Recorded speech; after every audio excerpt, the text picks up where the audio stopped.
Good evening and welcome to Gunner Shot. Gunner Shot में आप सबका स्वागत है। I am coming back live after a long time, almost after about 4 5 days.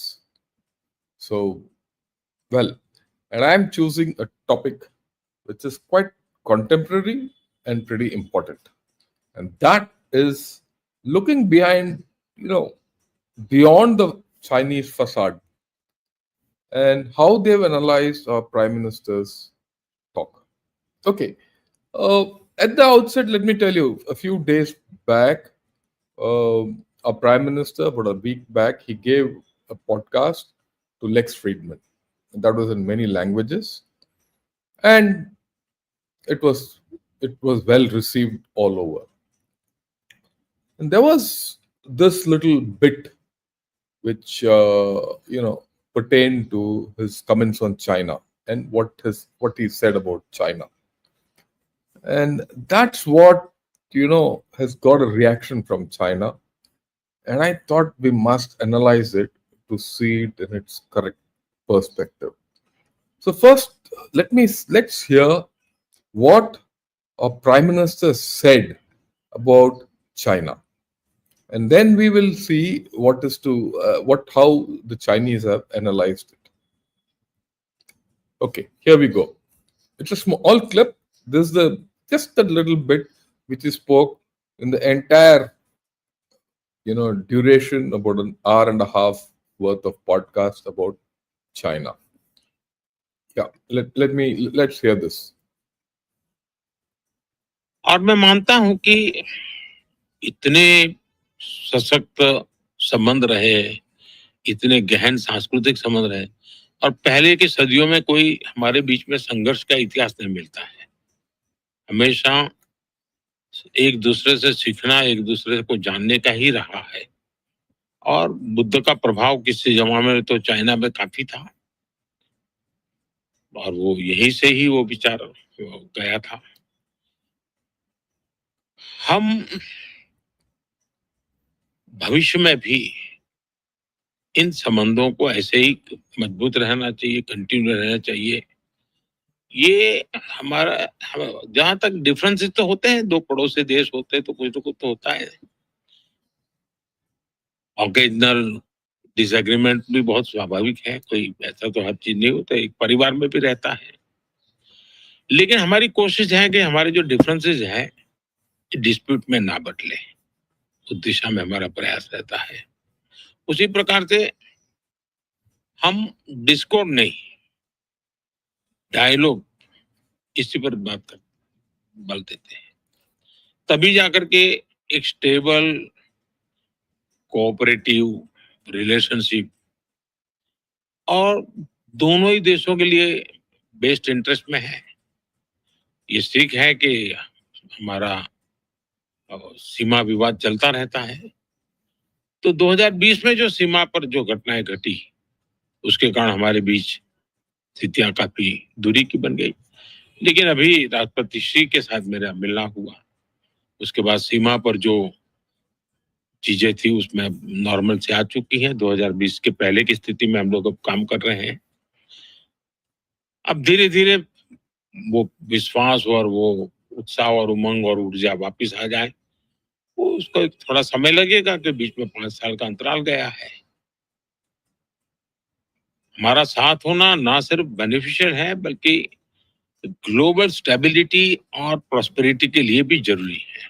और जब 21वीं सदी एशिया की सदी है तो हम तो चाहेंगे कि भारत चीन के बीच में स्पर्धा सब स्वाभाविक है, स्पर्धा कोई गलत चीज नहीं है, इस संघर्ष नहीं होना चाहिए। So, what has he said? This competition is okay, but it shouldn't turn into a dispute. That's the first thing. And the second thing, his very important thing, he said, look, we can have differences, but we need to coexist. We need to have a stable relationship because countries need to provide stability to the world order. And he's also acknowledged the fact that, look, we've had a difficult relationship ever since 2020. For 5 years, we've had a problem. So it's not going to be turned around in a hurry. And things like that. And one important point which he mentioned in the beginning is that India and China have never had, you bad relations or a relations, which were opposite to each other throughout history. We've had actually cooperative relations. People went from here, learned there. People came from there and learned about the Indian civilization, went back. Religion spread. All this he has said. Two things I'd like to highlight, and then we'll take this forward as to how the Chinese have viewed it. First is, why is it that our in the Indian civilization or Chinese civilization never came in serious contact? It did not come into contact because of the Tibetan plateau and the Tibetan people. They were always the buffer which separated both. Suddenly now that both the countries share a common border, and they've shared this common border only since both of them came into being around in the late 40s, 48, 49, 47 we got independence, 49 they established the PRC. So that's the first thing. So this is a new experience for both of us. Both are growing countries. Both have had differences of opinion. This border was never demarcated. So a lot of issues, which he said. But he says, look, we need to come to a modus vivendi so that we provide a stable order and both grow together.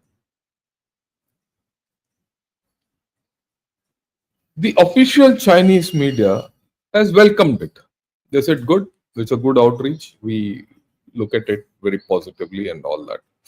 और मैं मानता And the same thing came up in South China Morning Post, the first reaction, where they've said, Prime Minister has signaled a thaw in the India-China relationship, which he himself has said, look, things have changed ever since he met President Xi Jinping. At least the border tensions have eased. On that, there's no doubt. And we're talking of other things. But they've also highlighted that in this podcast, our Prime Minister has said that he has a strong personal bond with Trump, and our relationship with USA has to go to the next level. So this is the first indication from South China Morning Post. Officially, they've welcomed it. But what is the discourse on all this amongst their think tanks?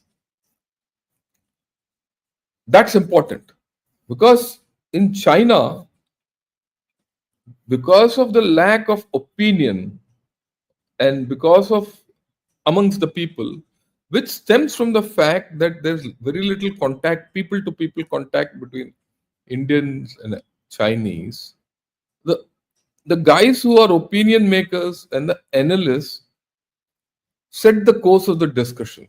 Same thing for you, all of us in India.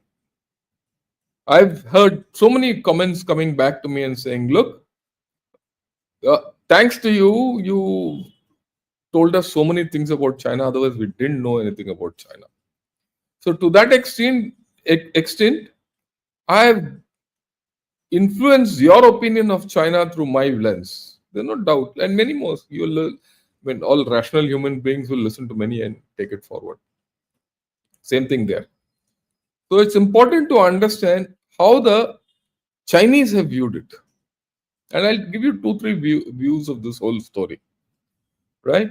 And this is the first guy. Now, this guy, Mao KG, he's a visiting scholar at Harvard. He's young. He's about 33, 34 years old. He's a PhD student at the Tsinghua University. And of late, he's writing a lot about South Asia and India. He's very intelligent. And I think he homes on to things very fast. He's got a grasp of a lot of things, I must say. But he plays to the communist tune. One. And second, with his age, he comes up with some postulations which are not really true. But that's the official Chinese postulation now. There are about 5, 6 steps. In the last episode, I did tell you about a few, and now including him. But now we'll discuss what he says. Okay. Okay. This is the you know article which he wrote. He wrote 2 articles. That's the interesting part. He wrote one article in South China Morning Post where he says how America First is bringing India and China closer together. That's a very positive postulation. But when you read through the lines, you see that there are bylines. That's the facade. You have to, when we analyze China, you have to see this beyond the facade. पर्दे के पीछे क्या है? So पर्दे के पीछे क्या है? And that's the first thing, line which caught my eye. It says the reason for this development where the Prime Minister's made this outreach is that New Delhi has realized that maintaining a Cold War with Beijing is increasingly costly. That it can't be afforded. So what he's talking of is there's a Cold War between China and India. Okay, and India can't withstand it. So he's made this thing. That is why the Indian Prime Minister is reaching out. Then, of course, he says last October when President Xi and Prime Minister Modi met in the first formal dialogue, some economic the border issue was settled to some extent, and that enabled the economic cooperation to start. And he says, look, the diplomatic issue and the economic issues have come to the fore, and the border issue has gone to the rear. That's what he's telling everyone. But that's not the case for us. Let's be very clear. So he's come back to the Chinese standpoint that diplomacy and economy are in the forefront, border is the backseat, back burner. But that's not the way we look at it. For us, both are important. In fact, the border is always important. And he's brought in a new angle completely, which the Prime Minister has not said so. In fact, he said the opposite. He says the US-Indian dynamics now have a significant role in shaping Sino-Indian ties. And he's left it at that in this article. Not more. Okay. Now, the next article which is of interest is this. This came in Guancha. Same chap's written. Mao Keji. It's in Chinese. I just thought I'll show it to you first. It's in Chinese. Okay. And then, of course, he says Modi's favor for China, and there is a larger geopolitical strategy behind it. So he says, look, why is Modi doing all this? Is because there's a game plan. What is this game plan? What is the geostrategic construct behind this whole story? Right? So what's that? Now, the bulk of his analysis is on the US-India relationship. He says that's failing. That is why the outreach to China. I mean, the major theme is this. And that's getting into problems. He says, look, India and China are called natural partners. But he says the reality is more complex and there are realistic considerations and interests. We know that. Our equation, the Indo-US relationship was supposed to be the partnership of the century. But it's hardly been that. There are a lot of bylines in the whole story. And his prediction is that Trump's return to the White House will complicate this relationship. And he's based it on so far what has happened between India and USA.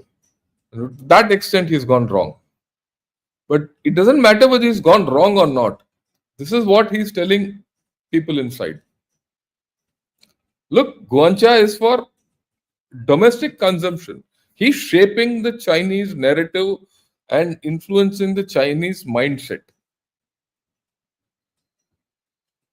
And if he's an upcoming scholar, people are reading him. What he postulates is that India has gained face in this, prime minister's visit to USA. But that's a short-term affair. Since USA wants long-term practical benefits, which India can't give. That's his argument. He says all this high talk about high-tech cooperation projects and all, this has given a high-end feeling to the Modi government, but actually things on ground are negligible.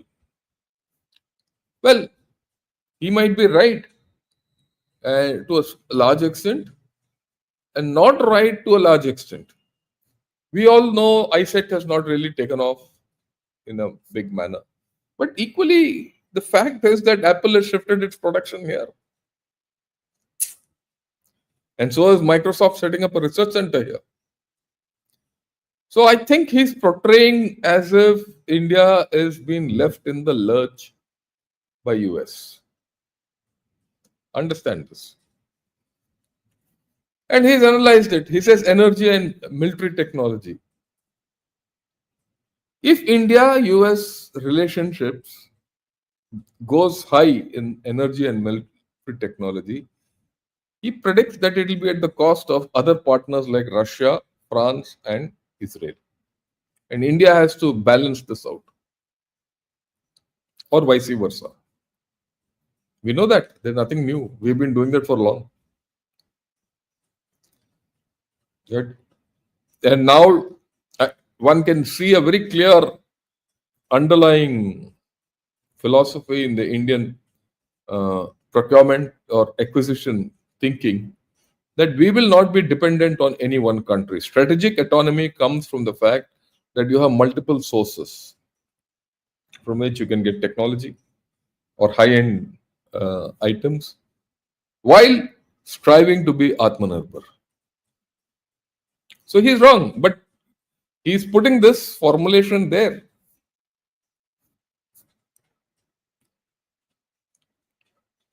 And he feels that Trump's approach to the Indo-Pacific strategy, which Biden had adopted, is different. One. Number two, in this new strategy which is coming, India does not have a key role to counter China. That I think is completely off. He's completely off there. Why? You look at, what Trump said in his inauguration about IMEC, India Middle East Economic Corridor to Italy and USA. Be a beautiful corridor and things like that. Where does it start? India. Goes through where? North Arabian Sea. North Arabian Sea is part of Indo-Pacific. And towards the end, I'll tell you, there's something happening with India and Philippines. And that won't happen without American concurrence, as far as Philippines is concerned. Okay. So India's role in countering China has not reduced. There's a larger thing he's talking of a Trump outlook. He says that Trump is not interested in South Asia. He's not interested in the Indian Ocean. It's only India. But India is left alone on its own. And then, Trump made that remark, will hand over Bangladesh to Prime Minister Modi. He says, his analysis is that remark alone hands over greater autonomy to India, greater influence in this region, which is important. Suddenly, they've also realized by doing this, Trump has told India to take care of the subcontinent. That scares them. Then he says, no, oh, while that has happened, India will now be under pressure from geostrategic competition and risks. Where? China. And I'll talk about this a little later.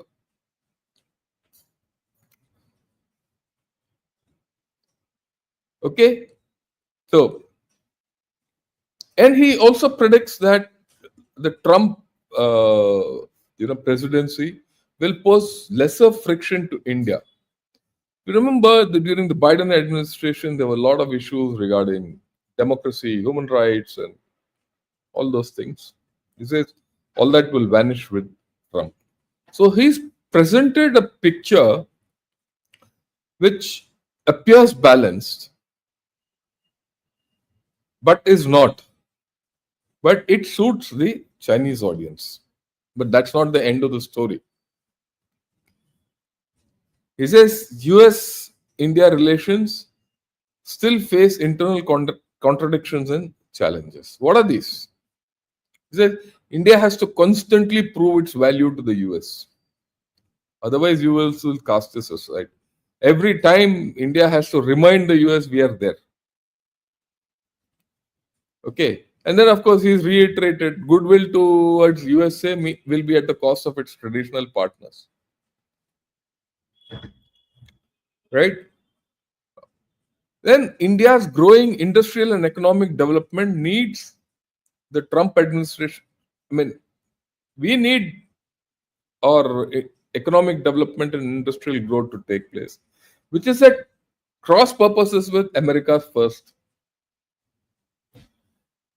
And he says, look, in the past 5 years, India has failed to gain the value of what happened in the post-COVID period.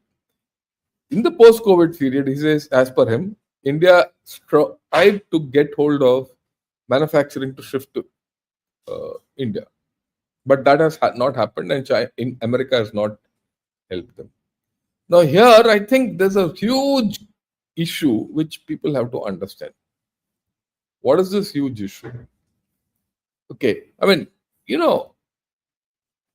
everyone tells us, and there's a lot of commentary on the fact that India has missed the bus in the post-COVID period. All those factories and supply chains and all which had to shift from China have not shifted to India, but the benefit has gone to Vietnam, the benefit has gone to Malaysia and other countries. I agree. To a large extent, we have missed the bus.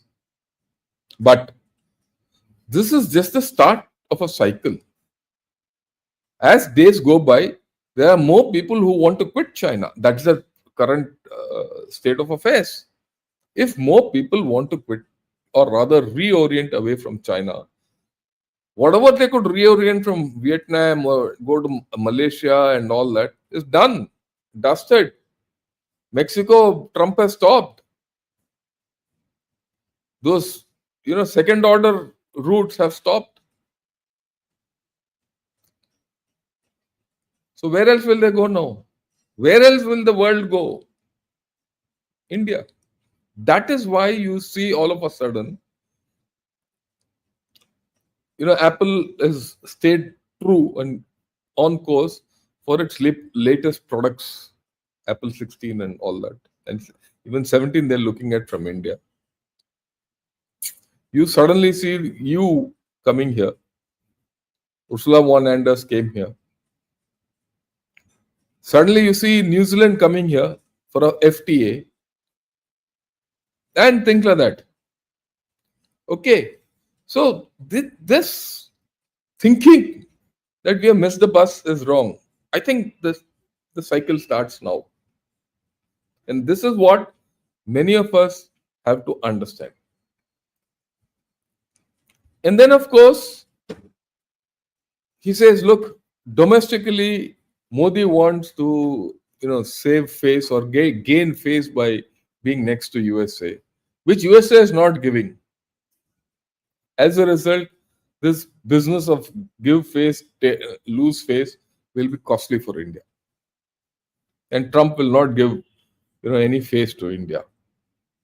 Well, this is the Chinese formulation of face because face is a very important aspect of the Chinese thinking. It's not for us. India has a capability of अरे यार अभी नहीं तो कभी आज नहीं तो कल हम आगे बढ़ जाते हैं बट चाइना में फेस इंपॉर्टेंट है तो is talking of it but I don't think that's the formulation at all then he changes track and he says look as Trump shrinks USA's global influence through his internal policies and all that, India gains a chance to increase its footprint. But if India attempts to expand its footprint or influence, it will face pressure from China. It will face geopolitical risks. And all this it now has to do on its own, and India can't do it. So he is projecting within कि भाई ये तो फंस गया अभी. Trump is not going to help India. India is on its own as it wants to increase its footprint, and India can't stand up to China. Okay, now also India will now be cautious. It will avoid over reliance on USA, and it doesn't want to be slapped in the face. All this. Oh, these are standard thinking. Interestingly, this part, he's not put it in South China Morning Post, he's put it in the internal analysis. So, like I said earlier, there is a analysis for external consumption and there's an analysis for internal consumption. And what is an internal consumption is quite different in terms of, it's quite vicious, if I may say. So you see that, look, we'll come to that in the end anyway. So this is the way India's outreach or our Prime Minister's outreach to China is being viewed. It's being viewed as a mark of weakness or admission of weakness.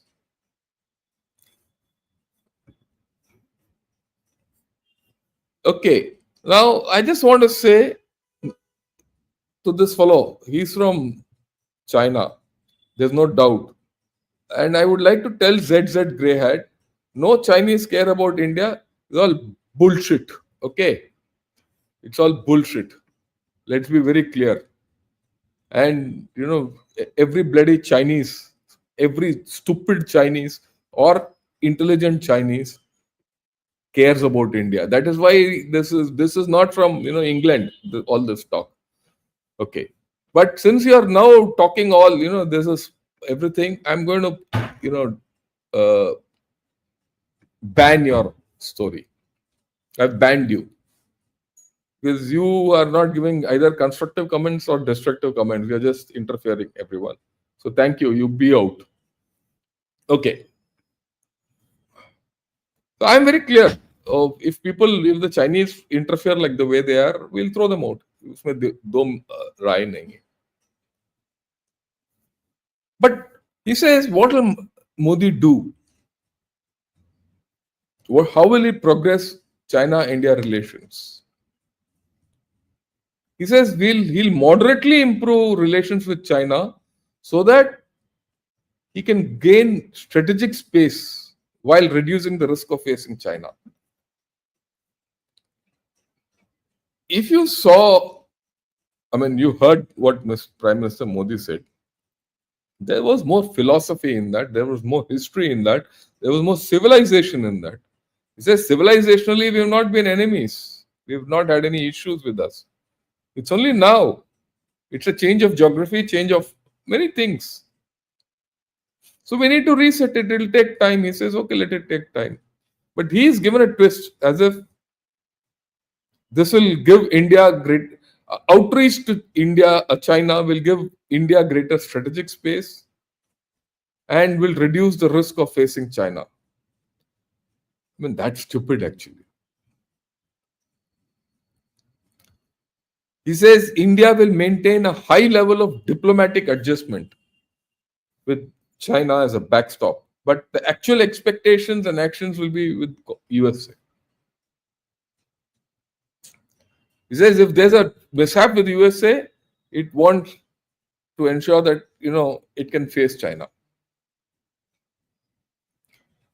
And of course, he says this is no-brainer. India will also strengthen its diplomatic investment in Europe, Japan, Korea, and its strategic ally Russia to seek broader strategic convergence in space and economic interests. It's not that. India is going to, everyone is coming to India, and this is what I'm going to talk of.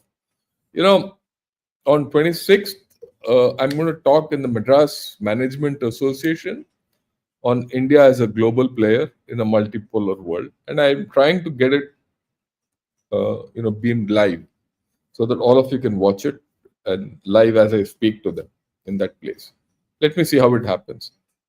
In my research, what I saw is there's a centrality of India which is emerging. And just one part of that centrality we'll discuss towards the end. Okay, then of course there's this thing that India and China should get together and unite so that we can face US tariffs and trade tensions.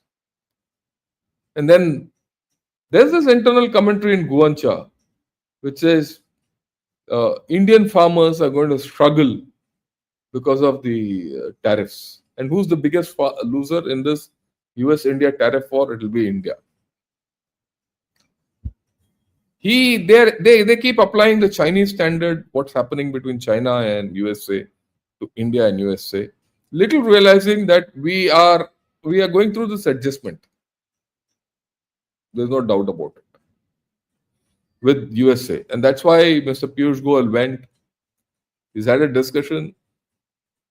Things will happen. It's a matter of time. After all, it's not going to happen in a hurry.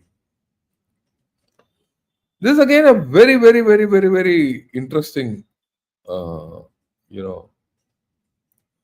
article about anxiety in India. Again in Guancha, this is a translated thing. He says there's a lot of anxiety in India on technology, on China, on security, this, that, all that. But what is important is this. This tells us the Chinese thinking, and it connects with what I spoke earlier, that there will be increasing pressure on India in our neighborhood. And China, now that India-US ties will not be as good as before, India will have to face the geopolitical risks alone. How they'll face alone is here in another article. This chap says India has a strong side. I've just taken it out, lifted it, so that you understand how the Chinese write and how they postulate it. He says India is a strong side in South Asia. First, Pakistan is a stubborn, weak side. Thank God Chinese have started realizing that Pakistan is a stubborn, weak side. And Bangladesh and Sri Lanka are more of a weak side that is holding by their voice. They are very weak, so they don't have a voice. Now here comes the rub. If China takes action, then these may become stubborn and stubborn weak parties. So Pakistan, from being a stubborn weak state, will become stubborn, and Bangladesh and Sri Lanka will take the place of Pakistan. But the degree of stubbornness will be different, but that's okay. That means there will be a thorn in our sides. So what? Chinese arms sales generally focus on maintaining the balance of power. They ensure that, look, if they sell to both sides remain in the same thing. And they even they respect the existing imbalance in most cases. Now, here comes the rub. He says when the weak side is further weakened because of the new equipment purchased by the strong side, that is India, it is time for China's arms sales to improve the arms sales specifications. देखो, he says the time has now come to arm Pakistan, Sri Lanka, and Bangladesh. ये देखिए, I mean, it is very clear. Their intent is very clear. I mean, we should have no doubt. Or PM has given a hand of outreach, but their intent, देखो, it has not changed. They're officially they said, but behind the facade, this is China for us.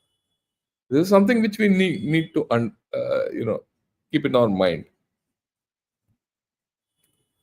So, what are they doing? Yunus is to go next month to China. So they all said to roll the red carpet for him. Look, there are different dynamics in Bangladesh, which I'll talk of sometime this week. Something is happening in Bangladesh, which is going from one phase to another. It's changing phase. Instability will increase. But in the meantime, there's something happening. So let's watch.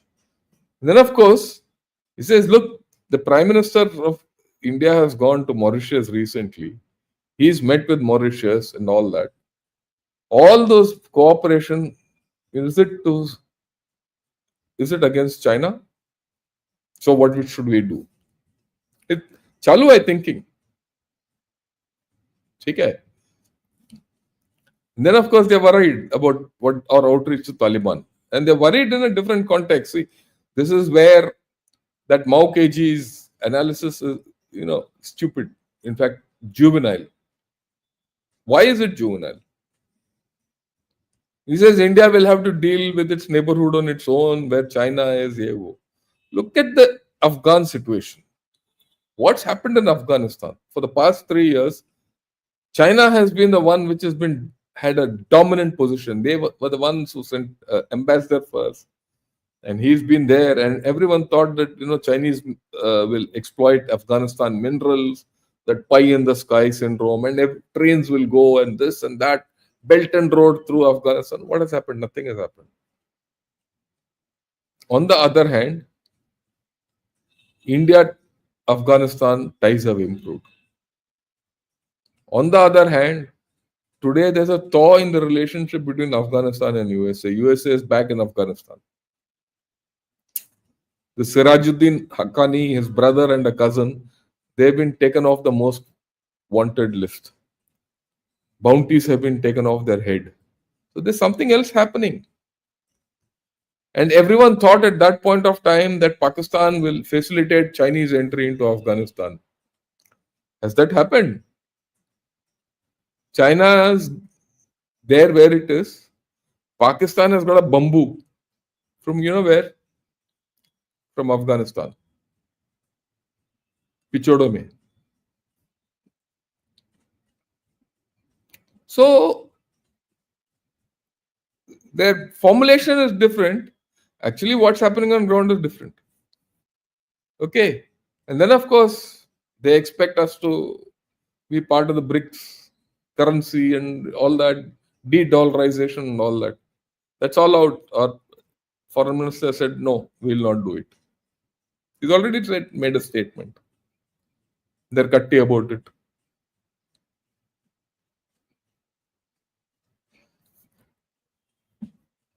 This is a very, very interesting article to read.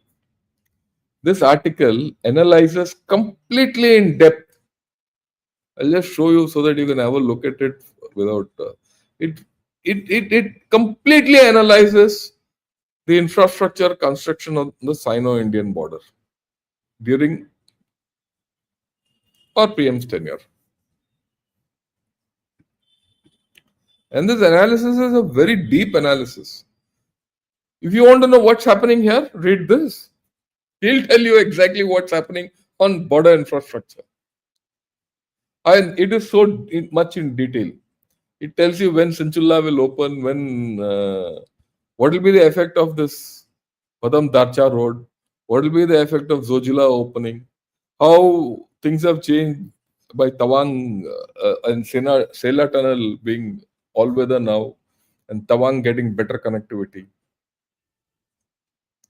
How many roads in how many phases and what is the progress? All that is there in this. You'll be surprised at how minutely they are saying. And what is it that they are acknowledging is that look, there is a change happening, and that change worries them. So when we say our border infrastructure is slow, yes, definitely it might be slow. There might be slippages and all that, but not as per Chinese. That's the thing. Okay, that's the important thing. So what does he say? He says, look, there's been a great policy change by Modi government. There's first and foremost, as far as the border infrastructure is concerned, there's a strategic transformation in thinking. And a second major policy change is funding of infrastructure projects has increased. The investment has gone manifold up. He's quoted figures in this. And then, which is the most important thing, he says, there's been a reform in the bureaucratic decision making mechanism so that the efficiency of delivery of the border infrastructure has gone up.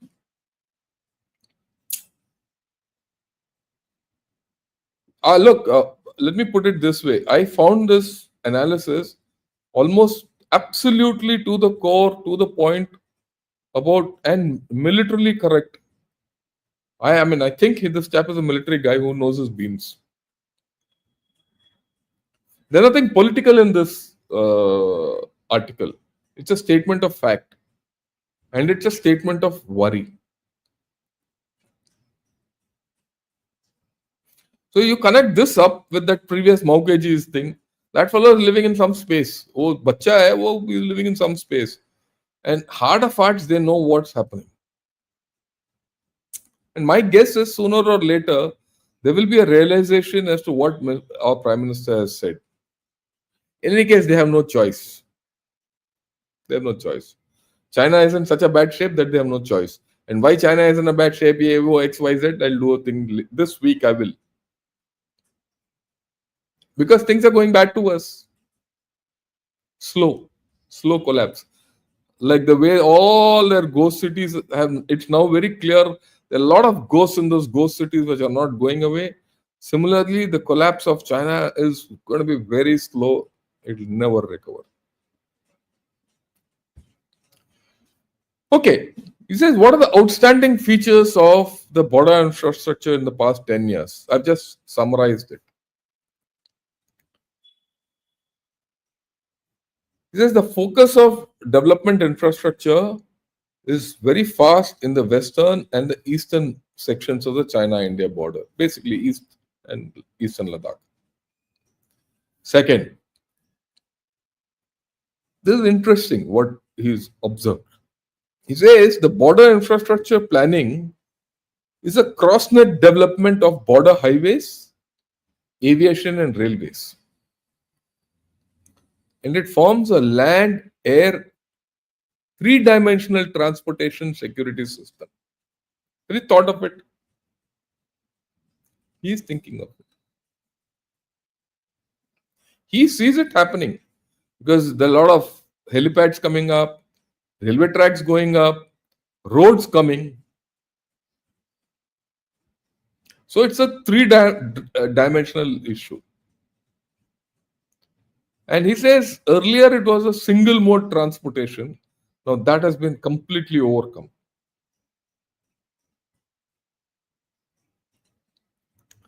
And then Modi government has widely introduced funds, large scale construction machinery, construction technology, and snow removal equipment from the US and its allies.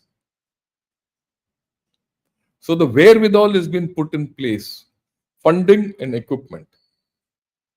Bureaucracy is out and things are going fast. Yet there will be delays. I mean, let's be very clear, there will be delays. But even a bit of progress upsets the Chinese calculations. Lastly, he acknowledges at present, With the strong promotion of the Modi government, the level of Indian border infrastructure has been greatly improved. This is as much as an admission you'll see from China. And this has got great repercussion. What happens? The offensive capability of China goes down. Your offensive capability goes up, which means relatively you're coming to parity. In a few years, maybe 4 5 years, you'll be at parity. Beyond that, like I said somewhere around 2030, you'll see this shift happening. You'll start seeing China defending against the likely Indian offensive. I'm making this. I'm making this statement today. This shift was 3 years back, 4 years back. We didn't think of this shift. Today it's happening. And that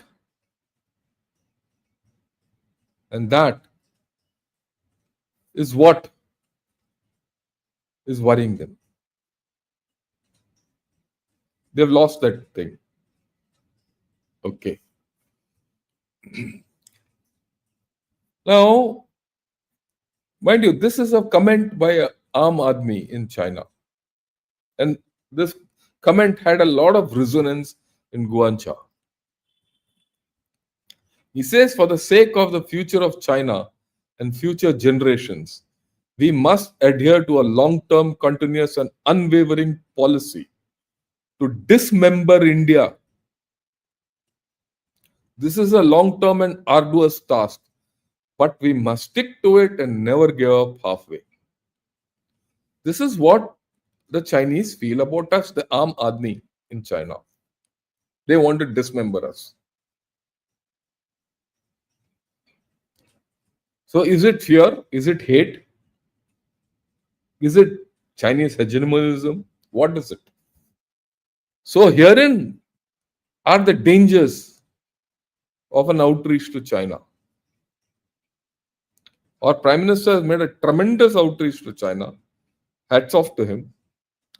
But will you get the same thing back from China? $1 million question.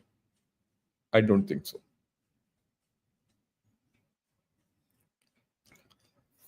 What does China want from India? After all this, what is China का भाव क्या है?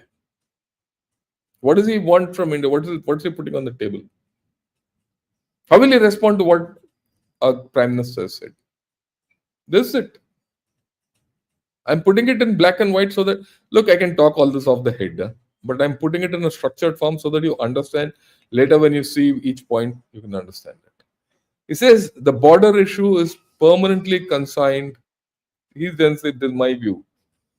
The border issue is consigned to the back burner as far as China is concerned.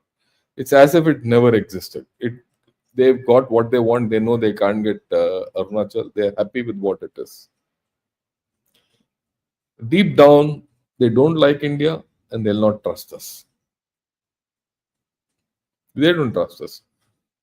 And there's a lot of malevolence in their thinking. They want us to be dependent on them for everything. And they don't want us to progress. There's the theories which are coming out, which I spoke in the last thing, that they want to kneecap us by घुटने तोड़ दो इसको. And they feel that India must be exploited by China. And India must be exploited by China to effect its revival with no benefit to India. They want to revive at our expense. So they want us to buy their finished goods, no technology, no nothing, zero, and ensure others don't come in. So they give them an opportunity, they'll flood your market and kill their competition and kill your industry. That's what happened. We'll be fools to make it repeat.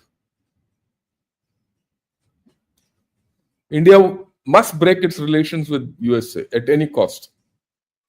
And only then we'll be forced to go to China, and they'll do this. And that's what that Mao Keji is trying to do. And of course, we must recognize China as the undisputed hegemon of Asia and then the globe. And we must follow the Sinocentric world order. Okay. So that's how they're looking at this whole game.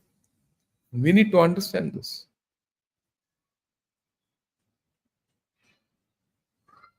I'm now going to talk about the India Philippines relationship. 10 minutes. Why? We all say China is coming into Bangladesh, China is coming into Sri Lanka, China is coming into Pakistan, string of pearls, all that. What's happening in the India Philippines relationship will give you an idea as to overall what India is doing. We say we don't go to the Pacific, we have gone to the Pacific, baby. We are there. So what I'll do is I'll give an outline of what's happening in the South China Sea, and then see where India Philippines thing is going. Please understand, we are doing more in the South China Sea than probably China is doing, and this will increase as days go by. Because I have not spoken in this of the India-Japan relationship, which is increasing by leaps and bounds, and Japan's own ability is going up.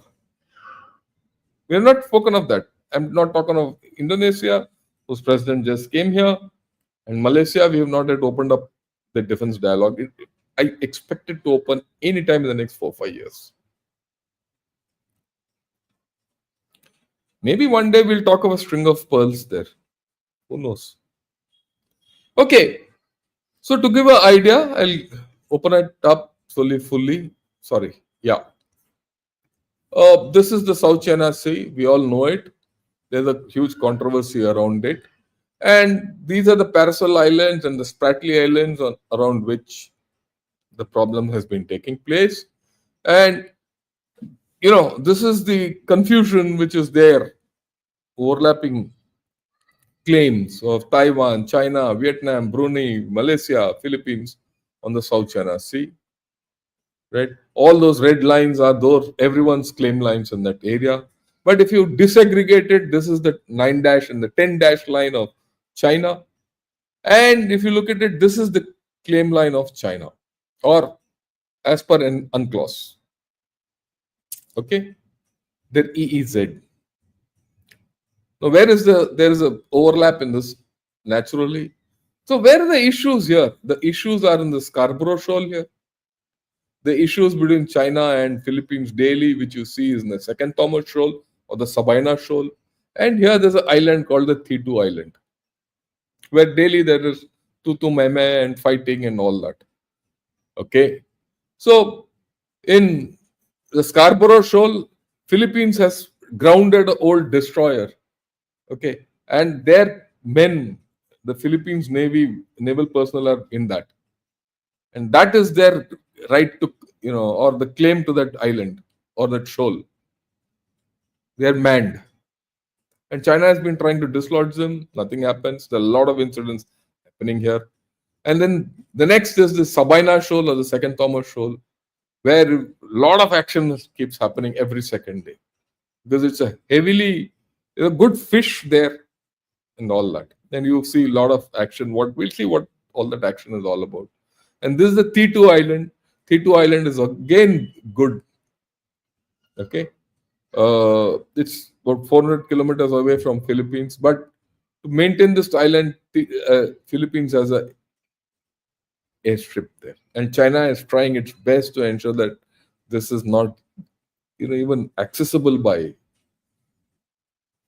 Philippines. This is what China is up to. You look at it, have a look at this thing so that you understand the whole thing. The South China Sea is the most contested piece of geography on the planet. The largest recent deployment we've seen of this militia has taken place over the last 7 months around Thitu Island, which is occupied by about 100 Filipino civilians and a small military contingent. China has had dozens of these militia boats surrounding the island every day. On a shot from December 20th, what you see is 95 Chinese boats, the heaviest day that we have monitored around this feature. Every one of them are large, none of them broadcasting the signals that they should be to avoid collisions, none of them with nets or other gear in the water, none of them fishing. They just sit there for long periods of time, monitoring and intimidating the Filipinos. Okay. So And this is the way they go about doing their business, right? Have a look at this. All militia boats, they form a barricade of sorts and not allow anyone to go through. And I'll show you pictures how they go about doing their business. Okay. And this is the way they are arrayed. So they don't let any Philippines vessel coming near them. This entire barricade is shifted and they're blocked to go into to carry out fishing and whatever it is. Okay. This is the way they break formation, reform, and all these are militia boats, armed, huge boats manned by civilians. Okay. And then of course the normal thing when the Chinese Coast Guard vessels are huge, the Philippine vessels are small, so they spray them with water cannons.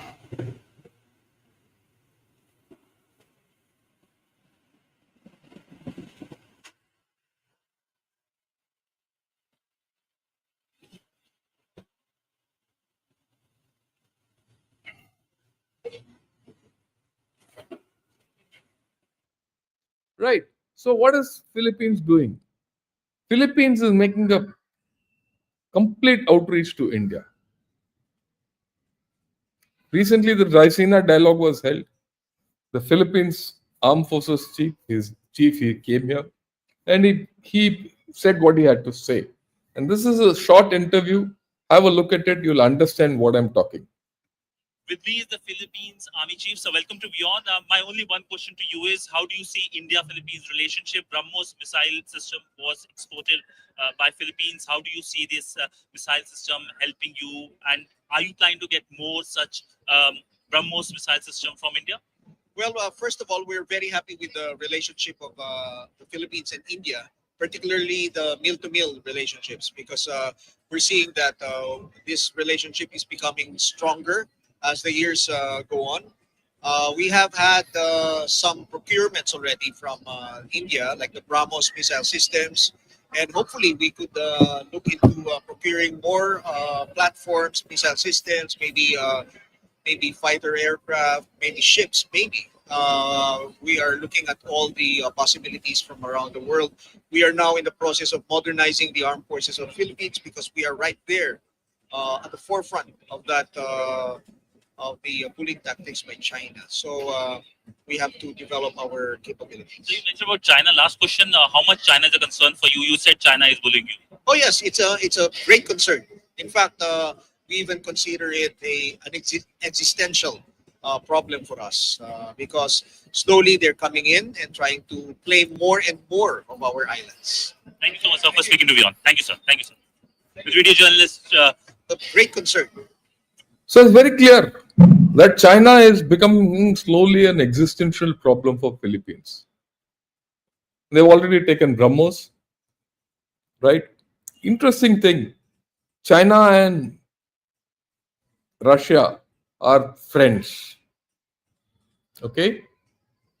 India and Russia are joint partners in BrahMos, and we are giving BrahMos to Philippines.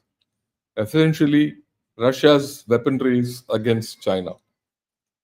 This is the interesting part which is developed.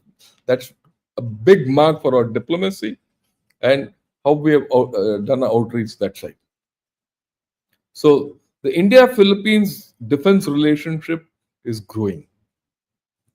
It's not only this.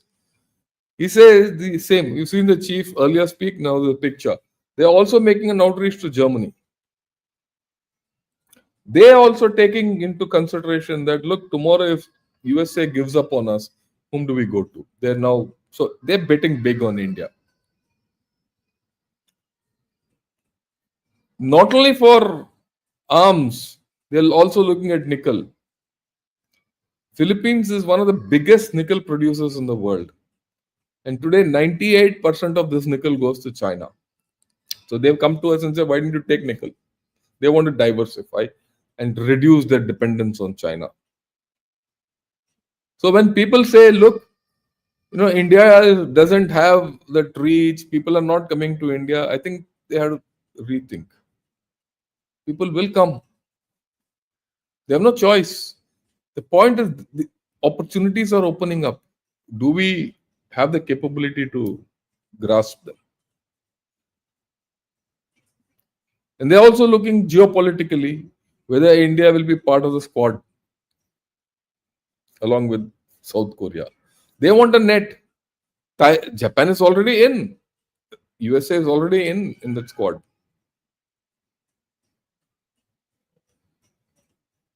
If Philippines China puts pressure on the Philippines, will India put pressure on China in some form?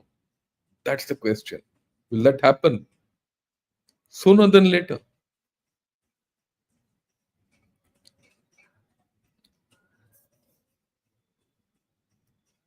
Right. I just thought I'll give you an idea about what's happening in the India-Philippines relationship. Very important. We can do a lot for Philippines. We can give them, and the chief has said they want looking at ships, they're looking at aircraft, they're looking at ammunition, much more. If China is giving ammunition to Pakistan and or Sri Lanka and to Bangladesh, and they're giving submarines, why not us? Why don't we give it? They want it. It will improve your defense industry. You give it to a couple of nations like this. Philippines, you have. Armenia, you have. Then you will see our defense industry talking on a different tenor. It will change. Right? A very interesting thing. I think a lot of things will come in the future. You just have to be patient about the whole affair. And geopolitics is all about patience and getting hold of the moment. Right. With this, what all I had to say, I've said. I'll take on questions. But before I take questions, if you like this video, do press the like button. If you're new to Gunner Shot, subscribe to it. And also do become a member of Gunner Shot. I'll be grateful to all of you. Those of you who want to become members, it will be a great boon for me. Okay. One more thing I thought I'll put it across to all of you is that I get a lot of comments. A lot of people say, look, you're very slow in your delivery. I'm being deliberate. I'm not slow. I can speak very fast. But many of these issues need deliberation.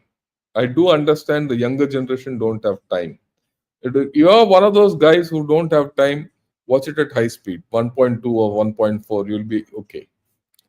But equally, when I went against this, a lot of people have told me, sir, please be deliberate as it is because we are okay with it. We like your slow way of telling things. So I'll remain slow. It's a matter of technology. Just speed up your speed of seeing it. You'll be okay if it'll suit you. Right? And next, number two is a lot of people say, so you get this person, get that person, get the fourth person. You have the same person coming over and over and again. He might be terrific, but you're getting only a one-sided view, and Gunner Shot is not meant for that. I'll give you strategically balanced views, political views from across the spectrum with the best people in the business. I make a challenge once again. You will not get a better lot of people who are good at analysis than Gunner Shot. You can go. There are a lot of famous guys, a lot of people who are celebrated people. I don't call them because their views you'll find anywhere else. What about those practitioners of strategy who are on ground, who are like ambassadors, generals? who know, who have dealt to safeguard the interests of India on the border outside, they'll come and speak. That is my attempt, and that is my hope will happen properly. So you're joining Gunner Shot for a different experience. If you have, I have to be the same as others, then don't come to Gunner Shot. Go there. And I'm not too bothered about viewership and views and all that. That should be the bother of those people who are earning money out of it. I don't earn money out of it. I'm not doing it for money. What I get is just barely enough to square up all my expenses. And of course, educate those girls who have to be paid every year, the school fees and other things. Okay, so this is what I brought to the table. So again, join me as members. Join me as get just subscribe and press the like button. Okay, thanks a lot. It's me thinking. You've been a regular subscriber and a regular member. So grateful to you. Then of course, sir, road development is wonderful, but zero progress in growing squadrons of Air Force. Balance is shifting alarmingly towards China and air power. They will arm Pak and Bangladesh also. Big mistake in choosing American engines. Well, it's not so bad. Let me be very honest with you. The situation is not very great. I agree with you because our fighter aircraft programs have slipped back, and we are not having that many squadrons as we should have. I agree with you, but things are not so bad. Why? Let me explain it to you. The entire concept of air power is shifting. Earlier, air power meant okay, you had aircraft, helicopters, you had some tankers, transport aircraft, and you're happy. Today, it's not so. When you say air power, you're talking of fighter aircraft, transport aircraft, helicopters, attack helicopters, reconnaissance helicopters, logistics helicopters, missiles, air defense missiles, drones for various purposes, multi-purpose for drones. When you're looking at satellites, you're looking at something called ISR, intelligence, surveillance, and reconnaissance. Then you're looking at missiles and different kinds of missiles. You're looking at rockets. You're looking at artillery. That's also part of air power today. Because where normal aircraft can't go, it's artillery and missiles which will go. And they are weatherproof. They're 24/7. So the entire concept of air power has shifted. And that has shifted in our favor along the Himalayas. It augurs well. So we are not in a issue. I'm not too worried about it. China has some advantages. We have some advantages. Overall, I think we still have an edge.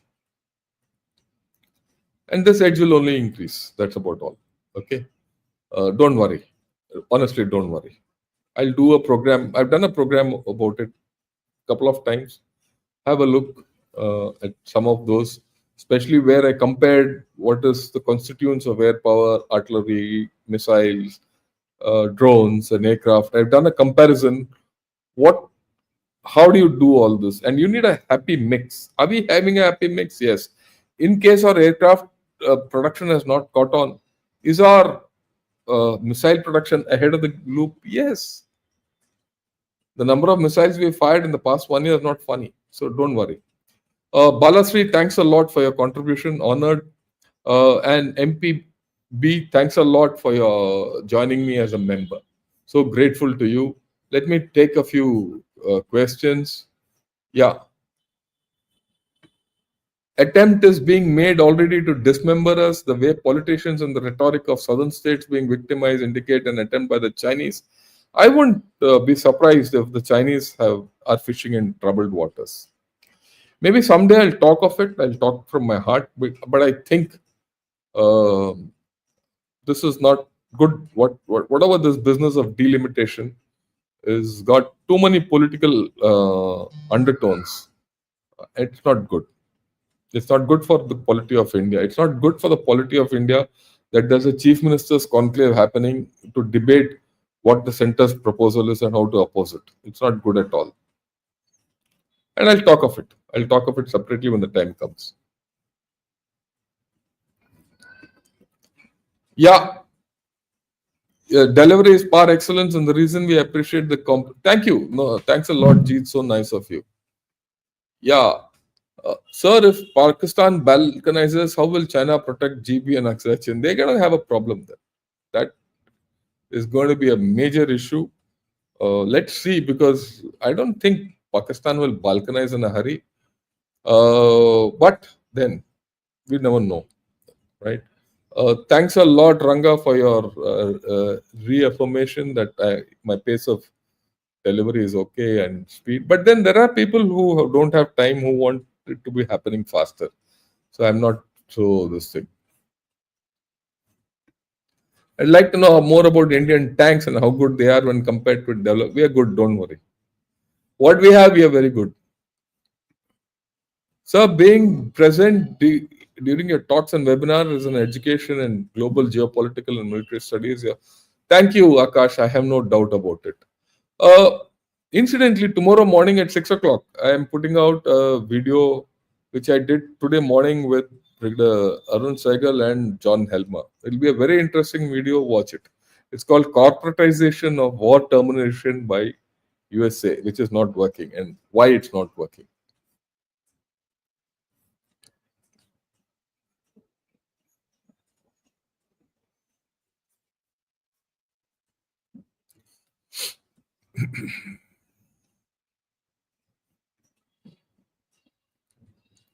My question is that both US and Russia are willing to have strong defense cooperation with India because no one wants a unipolar Asia in which China is the main power. What are your thoughts?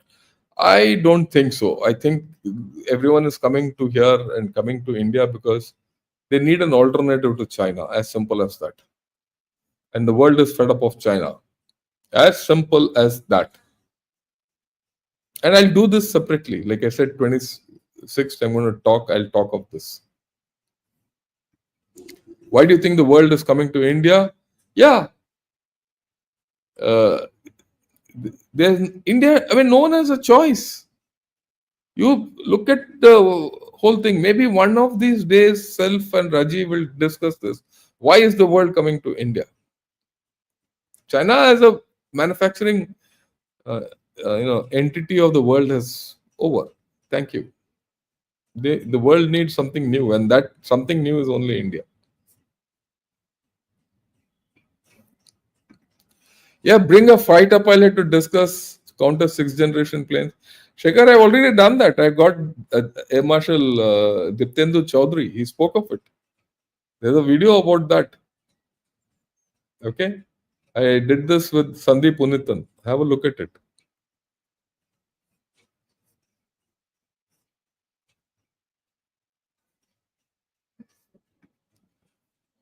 So Japan, South Korea, and China did a meet. They have some defense pact. No, don't worry too much. That's a very that is almost something like don't do this, don't do that, and all. It's not a defense pact. It is to sort out tactical issues, on ground issues, so that they don't accidentally end up in a war.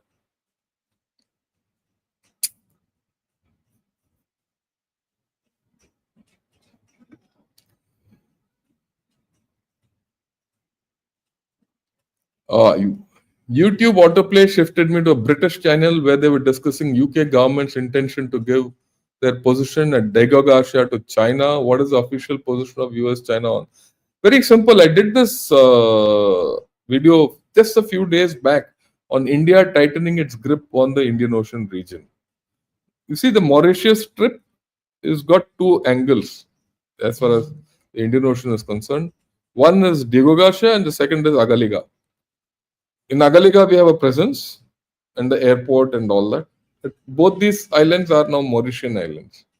There's already a thing that the British have already done a deal with Mauritius to retain the Digogasha main island, which is a US base for the next 100 years.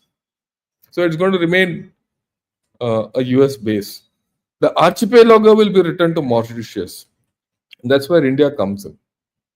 So this, uh, what the Britishers are discussing is all momentary. Now that USA has given them a kick, now they're saying, "Oh, we'll give it to China." You think we'll keep quiet? Just forget it. The Britishers have no leg to stand on there.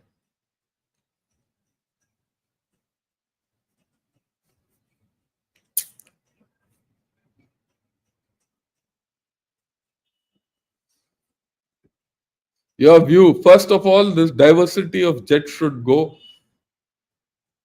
Look, these, just you might have a view, you might have want to do something, but things don't happen that way. Just don't happen that way at all. Okay. Many times when I was in service, I wanted to follow a particular path and get hold of a particular equipment. Well, you might not. Something else might happen.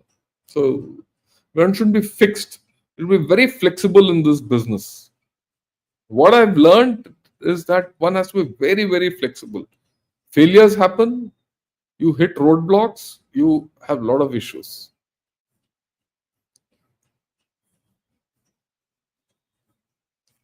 Okay.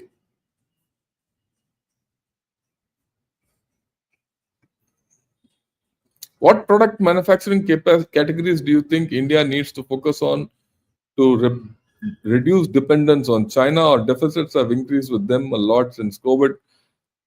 Look, whatever we are importing, you start making it in India. As simple as that. The first thing I think is API, active pharmaceutical ingredients, electronics, steel. This is where you have to. It's known. There's nothing there's no rocket science about it.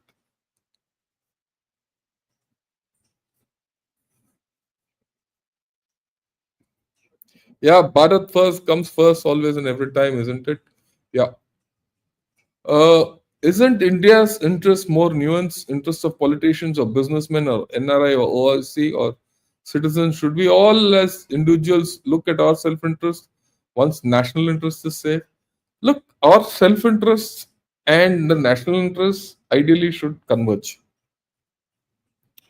We should not have a conflict of interest as good Indians. And that's the same thing for whether you're a politician or a bureaucrat or an armed forces guy and all. National interest first, then your interest second. That's the way I look at it, and that's the way I've lived.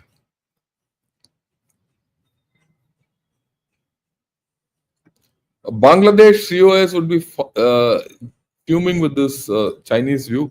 We'll talk of Bangladesh separately, so just wait. What do you think? The Russian insecurity of Europe will make EU and China closer to each other? I don't think so.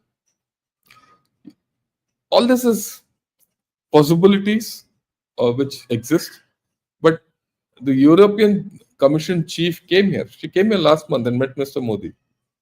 What for? Europe wants to buy ships from us. Our dockyards for the next 4 to 5 years will be full of orders. Don't worry.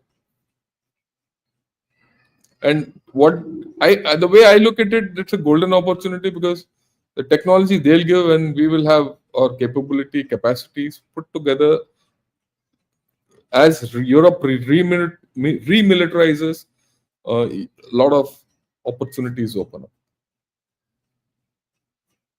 That's what I think where we are heading.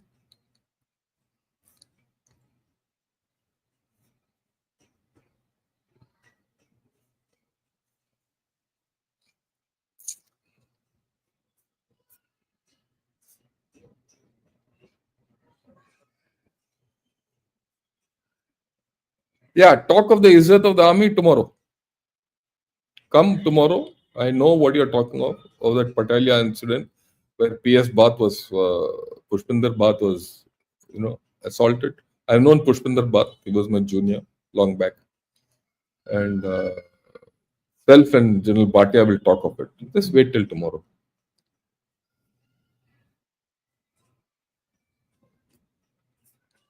Yeah. Let me see if there are any more questions at the bottom. Yeah. What is your view about the diplomatic disparity between us and China? Since we have only 1,000 or so officers in total, how do we compete with China's diplomatic outreach? Yeah, this is a very important question.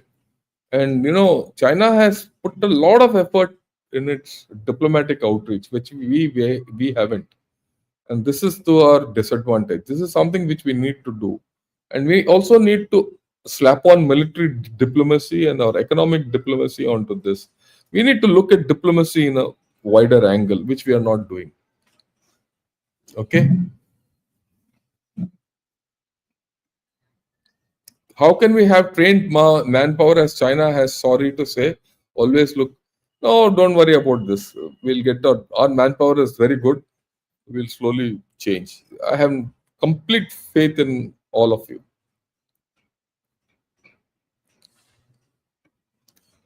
Let's say tomorrow China's CCP is replaced by a more meaningful democratic government who takes the world along. How do you see such developments, even if hypothetical? Yeah, a good question, but let me explain something to you. The way power is concentrated today in China, it is with Xi Jinping. He doesn't have a successor. If tomorrow he goes for any reason, without a successor, there will be a period of chaos. Uh, if you go back in time, what happened when Mao died? The Gang of Four took over. So similarly, I expect some gang to take over. But someone will come from underneath who will push the whole story and come up. Who's there? The point is, who's there? Do they have someone like Deng Xiaoping? There's no one. There, some people are talking of Bourgeois, but Bourgeois is as old as Xi Jinping. Okay. So there's no one in the system who is a strongman like Deng Xiaoping. So in the event, there'll be factionalism, and that is inherent in China, and you'll find things happening in a different way. So I don't think that will happen. Only when that gets settled can they start thinking of democratization. And I think at least a decade or two away. And how China will pan out till then, because by in a decade, their demographic problems will be completely down the dump. That will be fully a blown out complete situation. So let's see where it is.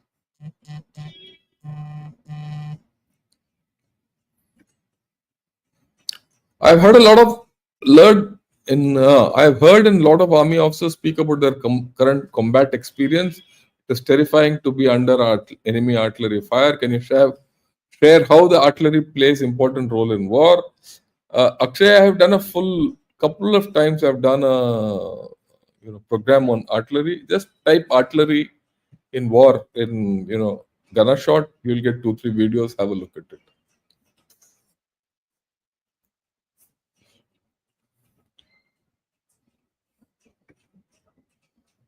If in IMF report shows financial growth in GDP, notably about India and China, is that in 2015 India was 2.1 trillion and grown to 4.3, while China added 8 trillion. Look, you can keep comparing all that. I have no problem with that. You keep comparing. This is not a race. It's about capability. This business of false notion of comprehensive national power and is all fake. Don't get too bothered about it. By what is on ground, usse baat karo.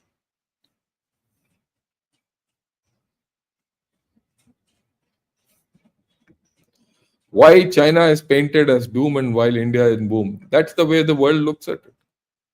That's the economic forecast. That's the demographic forecast. That's the geopolitical forecast. Okay. And I am not the one who's going to compare India and China. I'm not interested. I read China, I analyze China for India. I analyze India for India, not comparatively. Yeah, good things there I'll pick up. I have always said so. Right. Thanks a lot. I think we've done for the day. All the questions have been answered, largely at least one per head, whoever is asked. Once again, do subscribe to Gunner Shot. And tomorrow, join me tomorrow. We're going to talk of that incident which had happened in Patiala. And it's just not that incident, the larger issue of how the police people have been high-handed towards armed forces personnel. And I'm getting General Vinod Bhatia, who's a very mature and a respected person. We'll talk of it with no holds barred. Please do ask your questions. Till then, good night and Jai Hind.